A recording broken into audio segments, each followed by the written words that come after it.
100 வருடங்கள் கடந்தும் மனங்களை ஆளும் மகான் சீரடி சாய்பாபா. இங்க சிரிக்கும் போது எவ்வளவு நல்லவரா, எவ்வளவு சந்தோஷமா தெரிஞ்சீங்க தெரியுமா?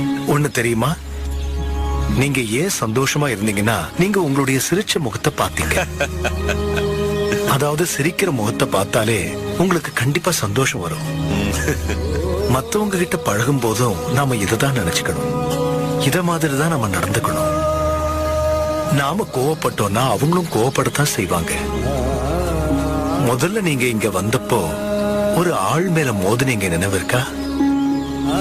நீங்க அவர்கிட்ட பேசுற வரைக்கும் அவருக்கு நீங்க நல்லவரா தான் இருந்தீங்க. அவர் உங்ககிட்ட மன்னிப்பும் கேட்டாரு. ஆனா நீங்க பேச ஆரம்பிச்ச உடனேயே அவருக்கு கோபம் வந்துச்சு, போயிட்டாரு. ஆனா என் குடும்பத்தை சார்ந்தவங்க, அவங்களுடைய நிலைமையும் அது. நீங்க எப்படி நடந்துக்கிறீங்களோ